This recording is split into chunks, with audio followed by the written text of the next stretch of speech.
نحمد اللہ تعالی ونصلی ونسلم علی رسولہ المجتبی وعلی آلہ وصحبہ وبارک وسلم دائما ابدا اما بعد اعوذ باللہ من الشیطان الرجیم بسم اللہ الرحمن الرحیم وما اصابکم من مصیبت فبما کسبت ایدیکم وَيَعْفُو عَنْ كَثِيرٌ وَمَا أَنْتُمْ بِمُعْجِزِينَ فِي الْأَرْضِ وَمَا لَكُمْ مِنْ دُونِ اللَّهِ مِنْ وَلِيٍّ وَلَا نَصِيرٍ آمَنْتُ بِاللَّهِ صدق اللَّهُ مَوْلَانَا الْعَظِيمُ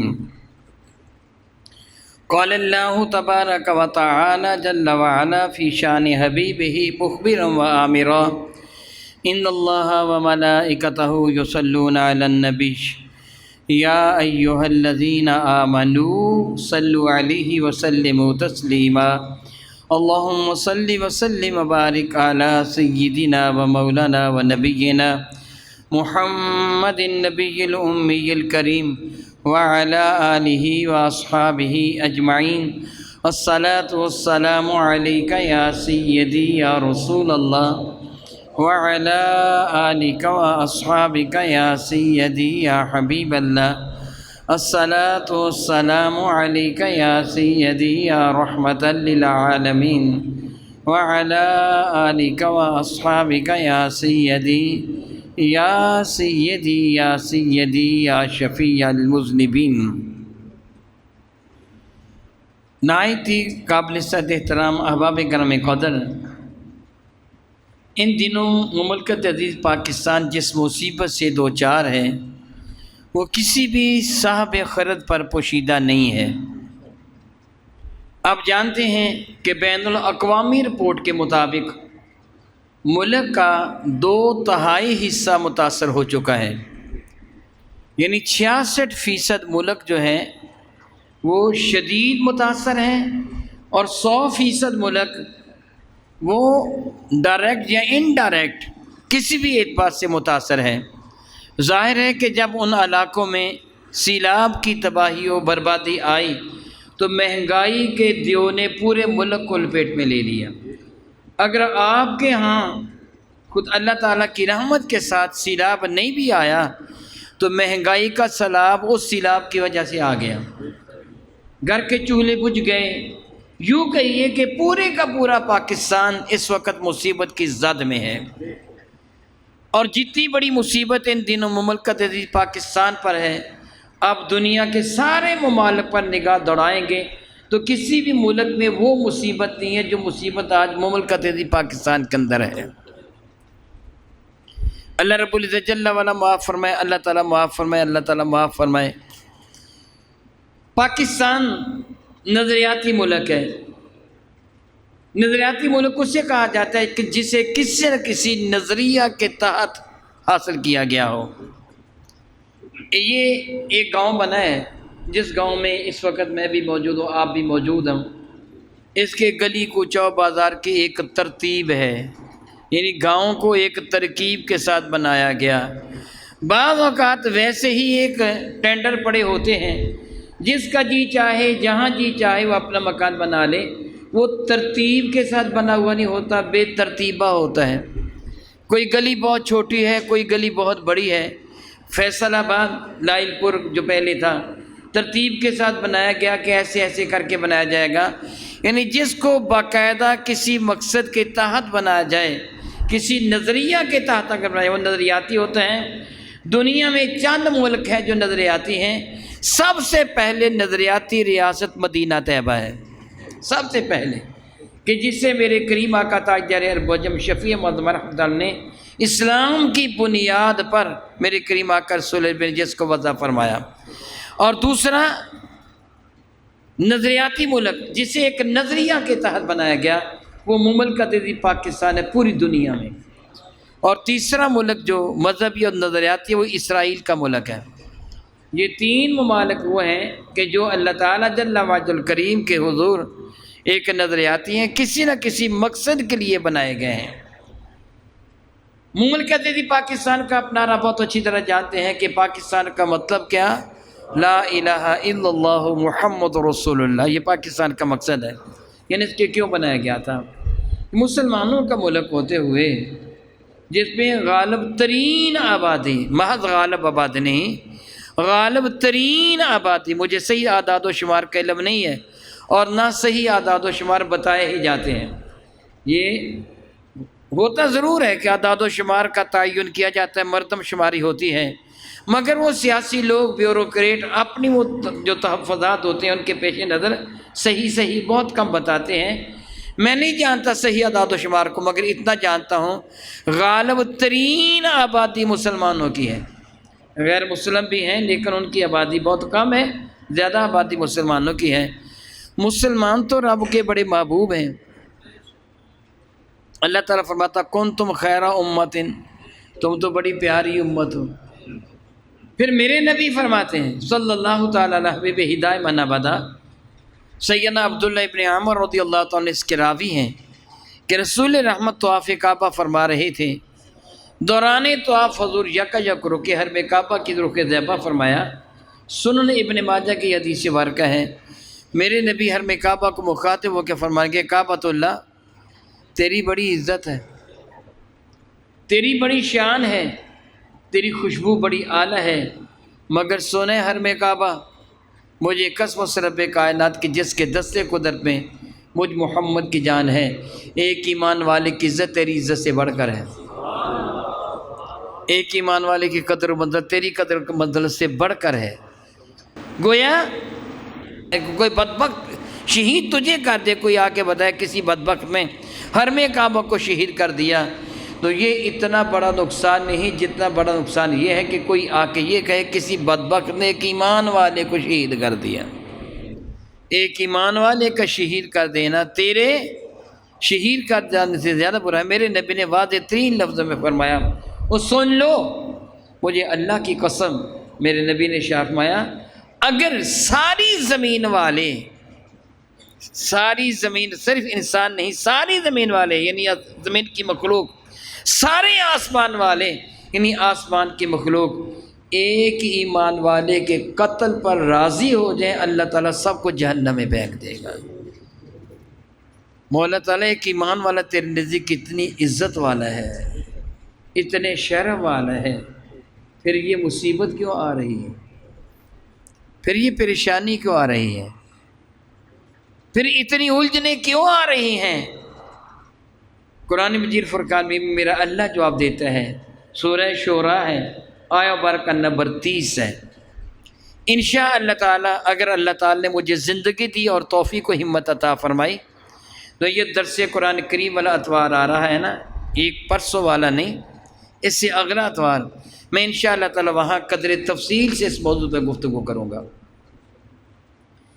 سورہ شعراء ہے، آیا مبارکہ نمبر 30 ہے، میں اس کا ترجمہ آپ کو سناتا ہوں، آپ خود سن لیجئے یہ مصیبت کیوں آ رہی ہے۔ میرا اللہ ارشاد فرماتے ہیں، بسم اللہ الرحمن الرحیم، وما اصابکم من مصیبت، وما اور نہیں، اصاب ماضی کا صیغہ ہے، اصابہ یصیبو کسی کو کہ شے کا پہنچنا، وما اصابکم اور نہیں پہنچتی تمہیں کوئی بھی، من مصیبت کسی بھی مصیبت سے، من تبعیضیہ کوئی بھی مصیبت، جو بھی مصیبت تمہیں پہنچتی ہے، جو بھی پریشانی آتی ہے، پس با ساتھ ما جو، پس اس وجہ سے کہ جو کسبت کسب کیے، کرتوتے کی، ایدیکم تمہارے ہاتھوں نے، یہ جو مصیبتیں پہنچی ہیں تمہاری کرتوتوں کی وجہ سے پہنچتی ہیں۔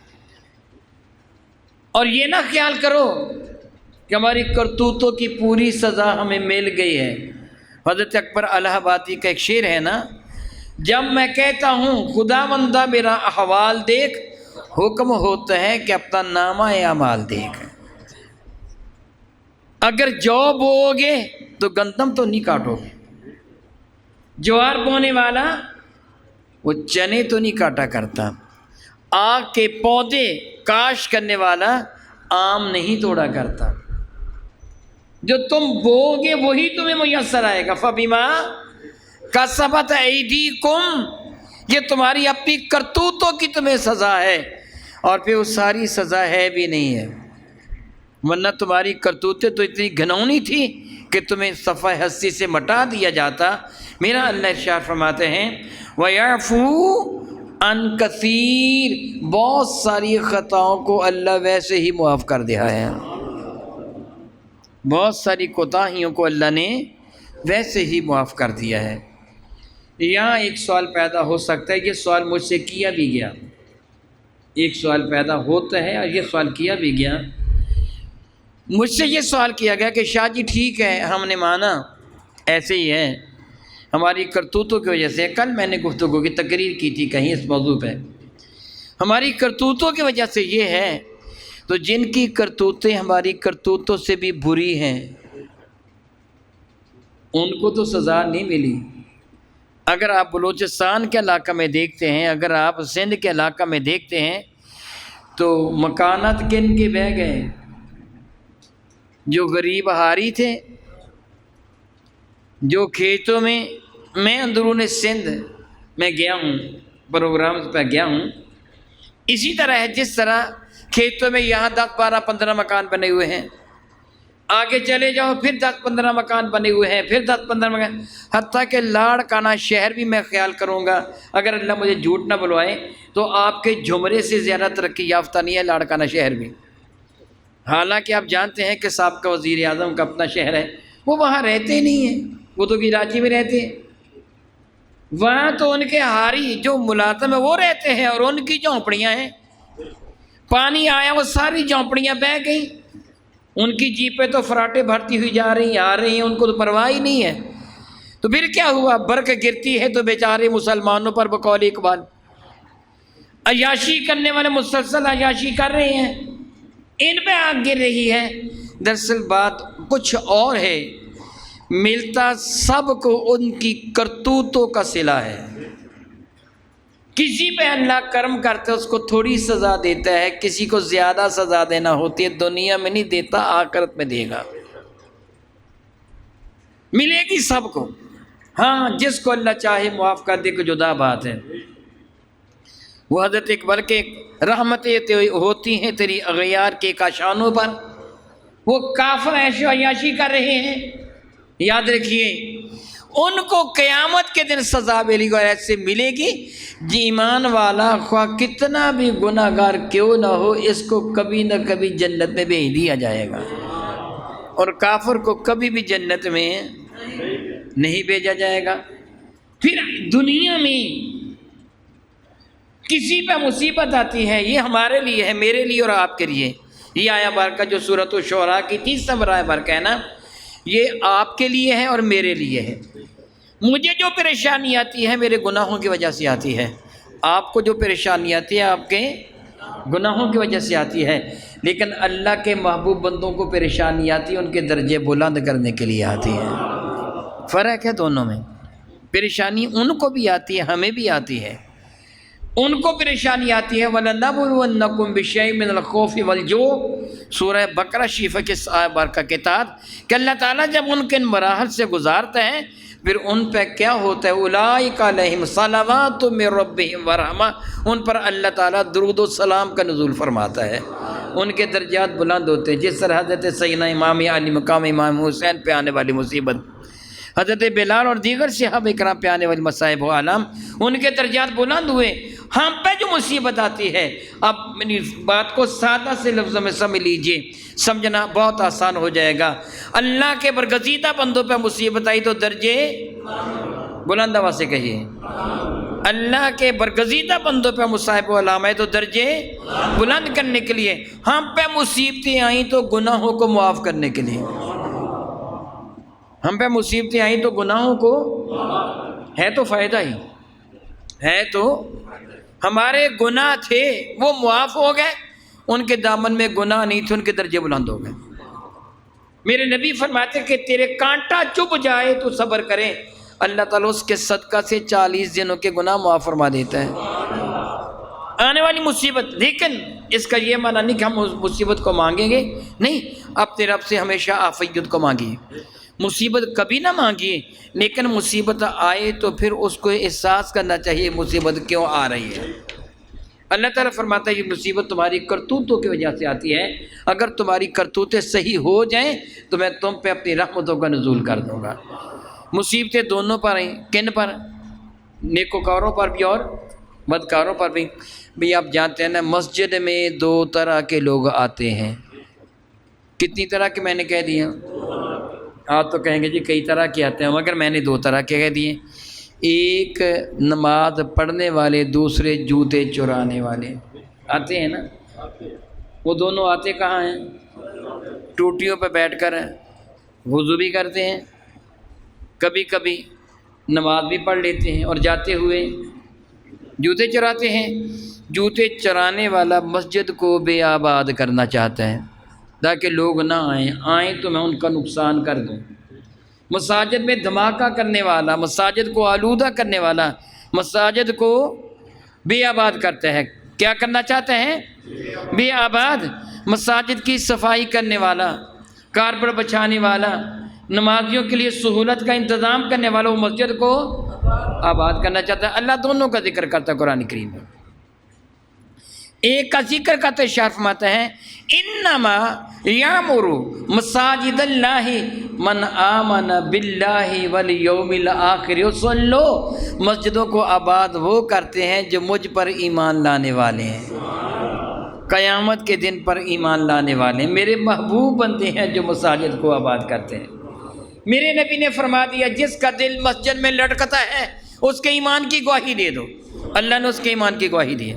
انما یامر مساجد اللہ من آمن باللہ والیوم الآخر، جو اللہ اور قیامت کے دن پر ایمان لائے وہ مسجدوں کو آباد کرتا ہے۔ جس کا دل مسجد میں لٹکتا ہے اس کے ایمان کی گواہی دے دو۔ صحابہ حیران ہو گئے، یا رسول اللہ کوئی ایسا بھی ہے جس کا دل مسجد میں لٹک رہا ہو؟ میں ہاں، جو ایک نماز کے بعد دوسری نماز کا انتظار کرتا ہے وہ رہتا ہی مسجد میں، اس کا دل تو رہتا ہی مسجد میں، اس کے ایمان کی گواہی دے دو، کیونکہ وہ مسجد سے محبت کرتے ہیں۔ وہ مسجد سے، محبوب کے گھر سے جو محبت کرے وہ محبوب سے محبت کی وجہ سے۔ میں تو مدینہ طیبہ سے محبت کرتے ہو؟ سارے بتا دو یار، کرتے ہو؟ کس وجہ سے؟ محبوب کا شہر ہے۔ محبوب کے گھر سے محبت کرنا محبوب سے محبت کے مترادف ہے۔ اور دوسری جگہ فرماتا ہے، یہ تو فرمائیں انما یعمر مساجد اللہ، مسجد وہ آباد کرتے ہیں۔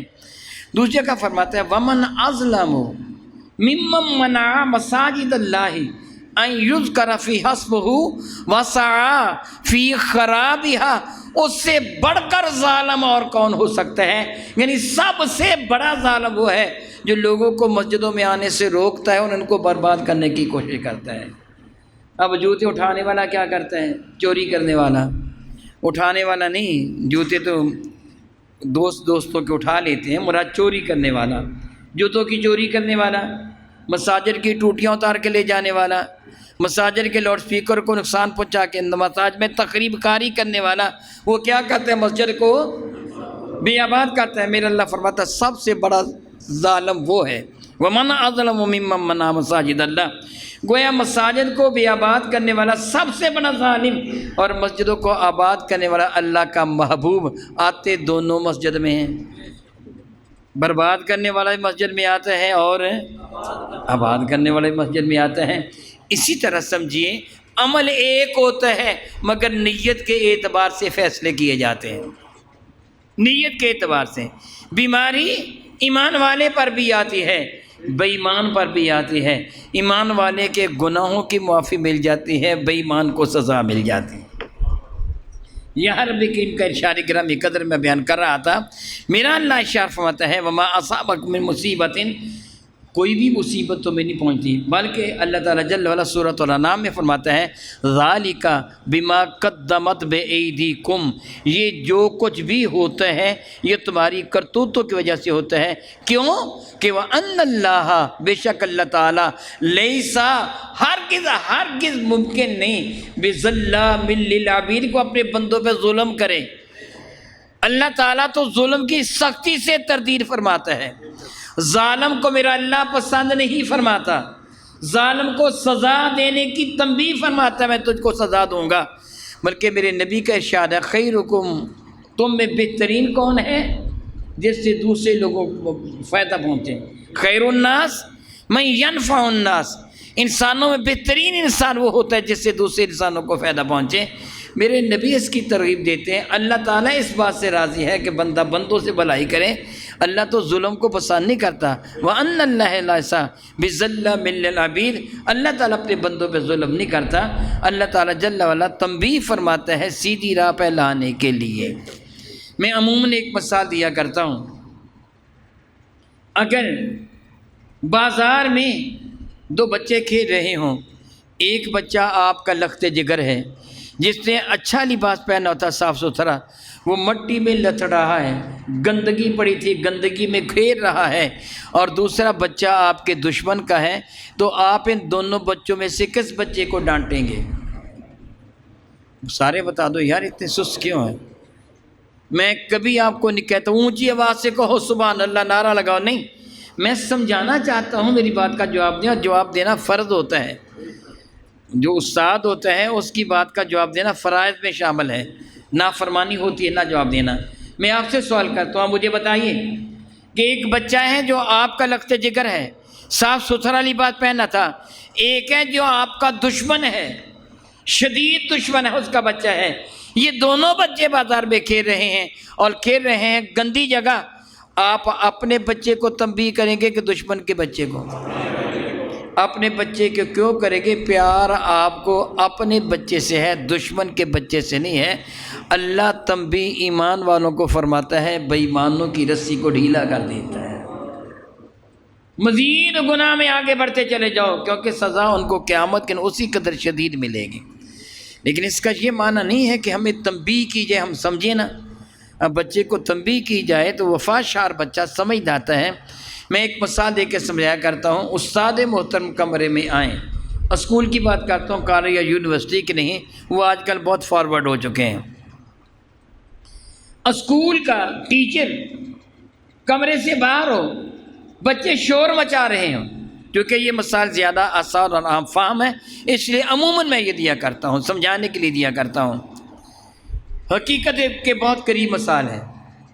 بچے شور مچا رہے ہوں، استاد محترم بچوں کو کنٹرول کرنے کمرے میں داخل ہوں، استاد کو دیکھتے ہی سارے بچے چپ کر جائیں. آپ بتائیے اس استاد کو خوشی ہوگی کہ نہیں؟ خوشی ہوگی نا. خواہ وہ بچوں کو ڈانٹیں، اوے کیوں شور مچا رہے تھے، فلاں فلاں فلاں بیوقوف ہو، جاہل ہو، تمہیں عقل نہیں، پڑھنا چاہیے، تم شور مچا رہے تھے. استاد بظاہر ڈانٹے گا مگر دل میں اس کی خوشی کا ٹھکانہ نہیں ہوگا. وہ کہے گا الحمدللہ اللہ نے اتنی عزت دی ہے، بچے مجھے دیکھتے ہی چپ کر گئے. اتنا رعب اللہ نے ان کے دلوں میں، اتنی محبت ان کے دلوں میں میری پیدا کی ہے. دل میں استاد بہت راضی ہو جاتا ہے کہ مجھے کسی کو سزا نہیں دینا پڑے. استاد سزا دے کے راضی بھی نہیں ہے، استاد سزا دے کے راضی بھی نہیں ہے، بلکہ جو بچہ جتنا زیادہ اچھا ٹیلنٹ والا ہو استاد اس سے زیادہ محبت کرتا ہے. یہ نہیں کہ استاد کو پیسے دیتا ہے، وہ کو بچہ استاد کو پیسے دیتا چونکہ وہ زیادہ ذہین ہے، زیادہ ذکی ہے، زیادہ اچھے طریقے سے سبق کو یاد کرتا ہے، زیادہ ترقی کر رہا ہے. استاد کی نظر میں وہ ان کی آنکھ کا تارا بن جاتا ہے، یہ بہت اچھا بچہ ہے. اچھا کس بنا پہ ہے؟ کہ استاد کو ناشتہ لا کے دیتا ہے؟ نہیں، استاد دل سے اپنے شاگردوں سے پیار کرتا ہے، دل سے محبت کرتا ہے، اس لیے وہ راضی ہو جاتا ہے کہ میں تو تمہیں سزا دینا ہی نہیں چاہتا، میں تو یہی چاہتا تھا نا تم چپ کر جاؤ، پڑھو، شرارتیں نہ کرو. تم نے وہ کام کر دیا، اب میں تمہیں سزا نہیں دوں گا. لیکن بظاہر اپنا وقار، اپنا روب و دبدبہ قائم رکھنے کے لیے تھوڑا بہت جھڑک دیتا ہے. شور مچا رہے تھے، تم نے یہ کیا، شرم نہیں آتی تمہیں، سبق یاد کرنا چاہیے وغیرہ وغیرہ، لیکن دل میں بڑا خوش ہوتا ہے، کہتا میں سزا نہیں دوں گا. کبھی سزا دیا کہ تم چپ کیوں کر گئے؟ دی کبھی استاد نے سزا؟ لیکن اگر بچے چپ نہ کریں تو اسکول میں پھر استاد کیا کرتے ہیں؟ ایک دو بچوں کو ایک دو چھڑیاں مار دیتے ہیں. ایک دو کو سزا مل جائے، باقی چپ کر جائیں تو باقیوں کو سزا نہیں دیتے. اصل مقصد پورا ہو گیا، چپ ہی کرانا تھا نا، سب کو پھر سزا دیتے ہیں. لیکن اگر سارے پھر بھی چپ نہ کریں تو پھر سب کو کھڑا کر لیا جاتا ہے.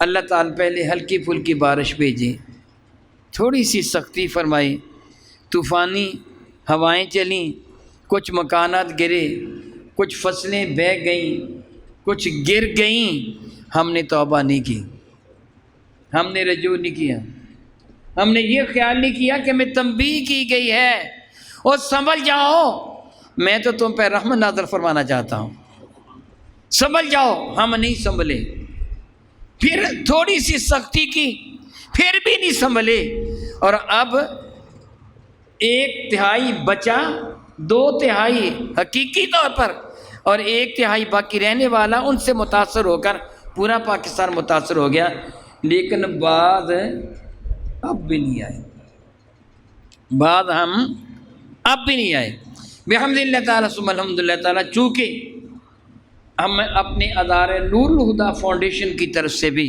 امدادی کیمپ لگے ہوئے ہیں، ہمارے مختلف یونٹوں سے بحمد اللہ تعالیٰ کچھ سامان امدادی چلا بھی گیا ہے، مرکز سے میں خود سامان امدادی لے کے جاؤں گا۔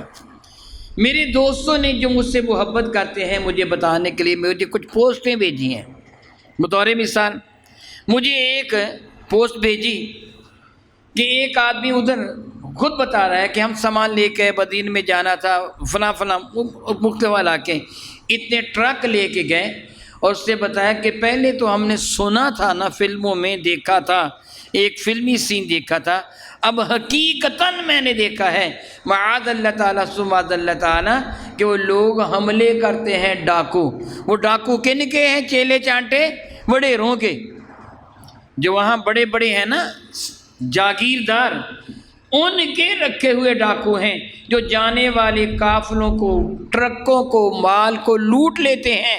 وہ اس نے بتایا کہ ہماری ایک گاڑی کے شیشے توڑ دیے، ہم اپنی جان بچا کے مشکل کے ساتھ آئے ہیں، موبائل بھی چھین لیے، وائلٹ وہ جو بٹوئے وغیرہ تھے وہ بھی چھین لیے، ہم سے سب کچھ چھین لیا، چند گاڑیاں ہم بھگا کے لے کے آئے۔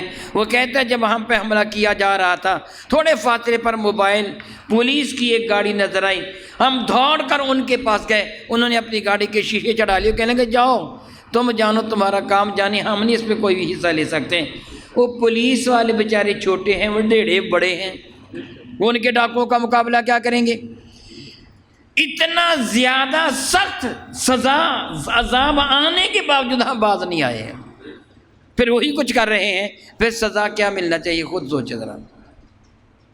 مجھے ان دوستوں نے اس لیے پوسٹیں بھیجی کہ انتظام کر کے جانا ہوگا، پہلے بھی میں 2-3 مرتبہ چند مرتبہ 2-3 جتنی مرتبہ بھی سیلاب زلزلہ آیا میں گیا ہوں، مسلح ساتھیوں کو ساتھ لے کے گیا ہوں، وگرنہ حقیقتاً وہ باغ کی طرف جب گئے تھے، زلزلہ آیا تھا شمالی پنجاب میں، تب بھی مجھے اپنے ساتھ اسلحہ لے کے جانے پڑے تھے کہ مجھے پتہ چلا حقیقتاً ہمارے ٹرکوں کو گھیر لیا تھا، ہمارے ٹرکوں کو گھیرے میں لے لیا تھا۔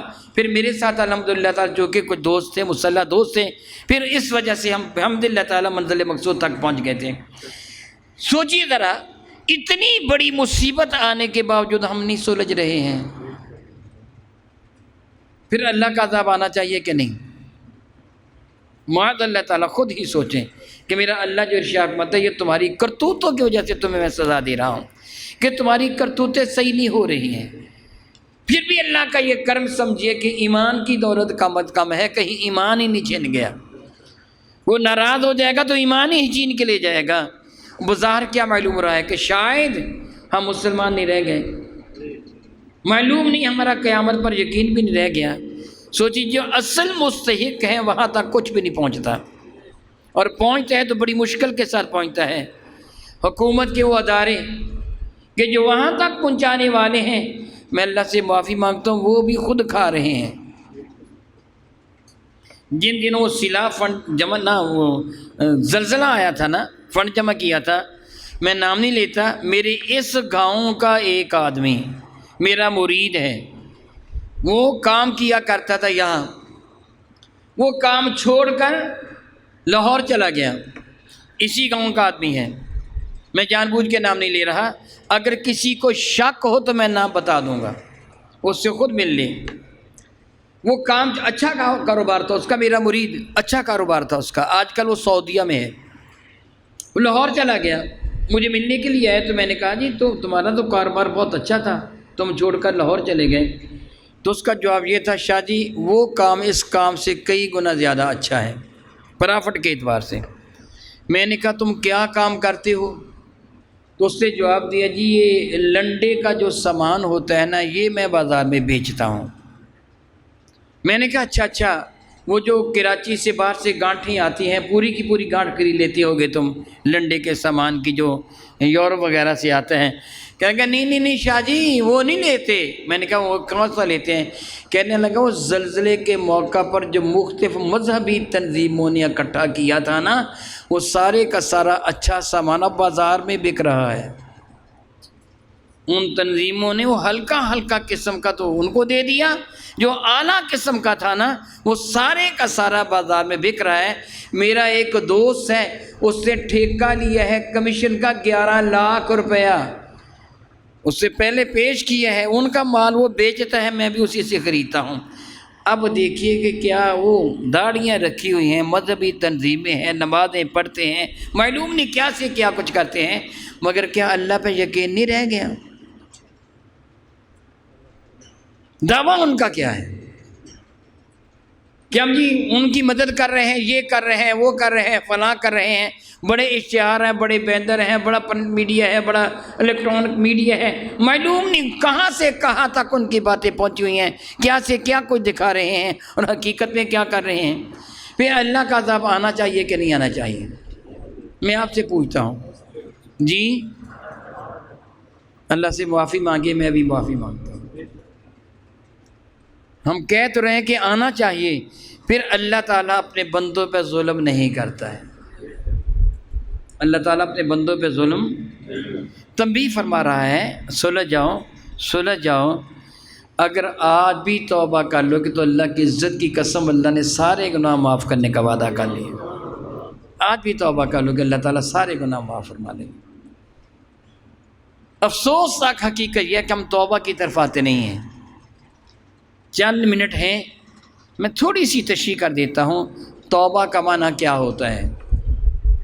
الحمدللہ تعالیٰ روزانہ قرآن مجید فرقان مل کہیں تفسیر کا سبق ہوتا ہے۔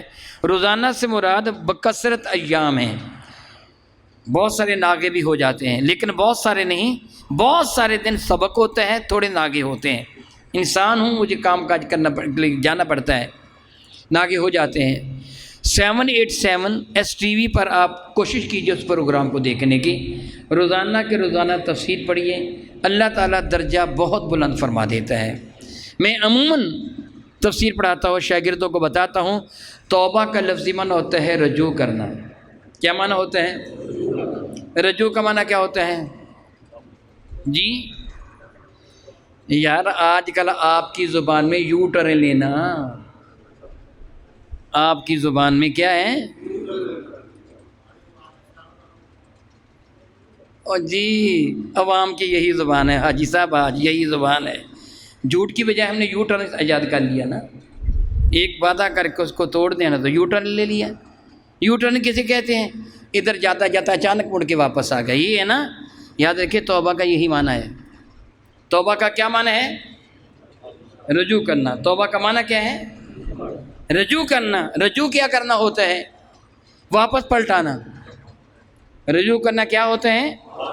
بطور مثال کوئی بندہ میرے پاس سے چلا گیا، آپ کہتے ہیں میں شاہ جی کی جانب دوبارہ رجوع کریں گے، اس کا کیا معنی ہے؟ میرے پاس ہے مسجد سے، جامع مسجد ابرار سے وہ نکل کے مانا والے کی طرف چلا گیا، باغے وال کراس کیا تھا، اس کے ذہن میں ایک بات ہے، کہنے لگا اب میں رجوع کر رہا ہوں دوبارہ مسجد کی جانب، تو اس کو کیا کرنا ہوگا؟ مانا والے چلے جانا ہوگا جی؟ کس طرح؟ ادھر منہ کر کے چلتا رہے گا، پہنچ جائے گا نا یہاں جی؟ کیا کرنا ہوگا؟ اس کو اپنا رخ چینج کرنا ہوگا۔ یہ ہے توبہ۔ یہ کیا ہے؟ توبہ۔ اللہ تعالیٰ بھی توبہ فرماتا ہے، اللہ تعالیٰ بھی توبہ، ان اللہ، بے شک اللہ ہوا تواب، مبالغے کا صیغہ ہے۔ جس طرح فعل ہے نا، فعل کا کیا معنی ہوتا ہے؟ فعال، بہت کام کرنے والا، فلاں بندہ بڑا فعال ہے، کہتے ہیں نا ہم فلاں بندہ بڑا، مبالغے کا صیغہ ہے، بہت کام کرنے والا، مترکن فعل کرنے والا، فعال کیا معنی بنا؟ بہت کام کرنے والا، توبہ کرنے والا تو توبہ، تواب بہت توبہ کرنے والا، ان اللہ والتواب الرحیم، اللہ بہت توبہ کرنے والا ہے اور رحیم ہے۔ بندہ بھی کیا کرتے ہیں بھائی؟ توبہ۔ بندہ بھی کیا کرتے ہیں؟ تو اللہ کیا فرماتے ہیں؟ توبہ۔ اللہ بھی توبہ کرتا ہے، بندہ بھی توبہ کرتا ہے۔ اللہ، توبہ کا معنی کیا ہے؟ رجوع کرنا۔ اللہ اپنی رحمت کے ساتھ اپنے بندے کی جانب رجوع فرماتا ہے۔ اللہ تعالیٰ اپنے غضب کو چھوڑ کر اپنی رحمت کے ساتھ اپنے بندے کی جانب متوجہ ہوتا ہے، بندہ گناہوں کو چھوڑ کر اپنے رب کی جانب متوجہ ہوتا ہے۔ یہ ہے توبہ۔ میری بات کو آپ سمجھ گئے ہیں کہ نہیں سمجھ گئے؟ توبہ کا مفہوم آپ نے سمجھ لیا؟ میرے آقا حضرت سیدنا علی المرتضیٰ کرم اللہ تعالیٰ وجہ الکریم نے ایک شخص کو دیکھا تھا، وہ توبہ کر رہا تھا جس طرح ہم توبہ کرتے ہیں، استغفر استغفر استغفر استغفر استغفر استغفر، کیا کر رہا ہے تو؟ ہاں جی توبہ کر رہا ہوں۔ بے وقوف، تجھے توبہ کا معنی کا ہی پتہ نہیں ہے۔ ذرا سوچئے، ایک آدمی نے کی میری نافرمانی، میں آپ کو مثال دے کے سمجھا رہا ہوں، یہ مثال میں پھر بھی دوں گا انشاءاللہ تعالی۔ مثال دے، میری کی نافرمانی، میں نے اسے کہا کہ کام کر، اس نے نہیں کیا، میں نے پھر کہا کام کر، اس نے نہیں کیا، وہ چلا گیا، تو کسی بندے نے کہا اے بے وقوف، شاہ صاحب کا تو نے انکار کیا، جا شاہ صاحب سے معافی مانگ کے آ۔ میری بات کو آپ سن لیجئے گا اور غور سے سنیے گا۔ اب وہ بات سن کر اس آدمی کی ترغیب دینے پر وہ آ گیا، یہاں آ کے کھڑا ہو گیا، ادھر کا منہ کر کے کھڑا ہو کے گیا، شاہ جی، میں نے کہا معافی معافی معافی معافی معافی معافی، میں دے دوں گا معافی، وہ رٹا لگا معافی معافی معافی معافی معافی معافی معافی معافی، کہیں میں 100 مرتبہ معافی مانگ کے آؤں شاہ جی سے؟ اس نے معافی مانگی ہے مجھ سے؟ اس نے تو میرا مذاق اڑایا ہے، نہ میری طرف اس نے منہ کیا، دوسری منہ کر کے کھڑا کہ شاہ جی معافی معافی معافی معافی معافی معافی معافی معافی معافی معافی معافی معافی معافی، 100 پورا ہو گیا، میں 100 مرتبہ شاہ جی سے معافی مانگ کر نہیں معاف کرتا میں کیا کروں؟ اس نے معافی تو ایک مرتبہ ہی مجھ سے نہیں مانگی، یہ تو اسے رٹا لگایا ہے، یہ تو توبہ نے استغفر اللہ استغفر اللہ استغفر، یہ توبہ کیا ہوئی؟ توبہ کیا ہے؟ تو سچے دل سے اپنے رب کے حضور، آپ نے بڑا پیارا آپ نے شعر میں تھا سلیل مزانے، اوے بے وقوف، توبہ ایک ایسا عمل ہے جو تیرے دل سے سرزد ہو، تیری آنکھوں سے اس کا اثر نظر آئے، آنسو آ جائیں تیری آنکھوں میں، اپنے رب سے یوں توبہ رجوع کر۔ اس طرح کوئی آ کے ادب سے شاہ جی مجھ سے غلطی ہو گئی، رونے لگے، مجھے معاف کر دیجئے، میں خواہ معاف کر دوں گا، یہ ہے توبہ۔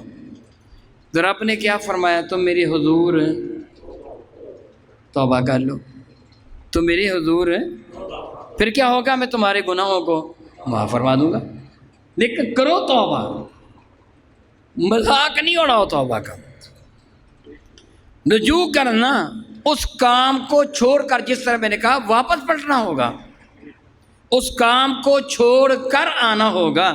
کوئی میری جیب سے 1000 روپے چوری کر لے، مجھے پتہ چل جائے، میں نے کہا تو چوری کی، جیب پہ اپنے ہاتھ رکھ، شاہ جی مجھے معاف کر دو، معاف کر دو، معافی کب ملے گی؟ میرے پیسے تو واپس کر۔ گناہ چھوڑے نہیں، معاف کر دو معاف کر دو۔ وہ بڑی پیاری مثال لے کے دیتے ہیں کہ کسی گاؤں میں کنویں میں کتا گر گیا، تو گاؤں والے مولوی صاحب کے پاس سے جب کنواں گر گیا، مولوی صاحب نے حکم دیا 100 ڈول جوان بندے تیزی کے ساتھ نکالو تاکہ وہ سارا پانی نکل جائے، نیا پانی آ جائے گا، پھر وہ پاک ہو جائے گا۔ جی ٹھیک ہے، وہ چلے گئے۔ تھوڑی دیر کے بعد آئے جی کہ جی ہم نے جی 100 ڈول نکال دیا، اتنی تیزی کے ساتھ وہ کنویں کا پانی جو تھا وہ ختم ہو گیا، اب نیا پانی آیا ہے۔ تو فرمایا مولوی صاحب نے جب ٹھیک ہے کنواں پاک ہے، پانی استعمال کر لو۔ پہلے سارا پانی نکل گیا؟ جی سارا نکل گیا تھا، وہ نیچے گار نظر آ رہی تھی، کوئی پانی نہیں تھا، بڑی تیزی کے ساتھ پانی نکالا، شاباش، اب پانی پینے کے قابل ہے۔ کہنے لگے نہیں مولوی صاحب ہم نہیں پئیں گے، پہلے تم پیو۔ میں پی لیتا ہوں، مسئلے کے اعتبار سے۔ وہ پیالے میں پانی ڈال کے دیا تو ان کو بال نظر ہے، کہنے لگے بال کس کے؟ کہنے جی کتے کے۔ وہ کہنے سارا پانی نہیں نکالا؟ جی سارا ہی نکالا، تو پھر بال کیسے ہیں؟ کہنے یہ کتا کنویں کے اندر ہی ہے۔ جب تک تیرے دل کا کتا نکلتا نہیں ہے، توبہ کرنے کا فائدہ کیا ہے؟ پہلے اپنے دل کو صاف کر، پھر توبہ کر۔ میں دعویٰ کے ساتھ کہتا ہوں کہ سیلاب ختم ہو کے اتنی فصلیں اگیں گی کہ پہلی ساری کسر جاتی رہے گی۔ اللہ تعالیٰ ہر چیز پر قادر ہے۔ میں اللہ تعالیٰ کے حضور دعا کرتا ہوں کہ اللہ تعالیٰ میں حقائق کو سمجھنے اور عقل کی توفیق عطا فرمائے۔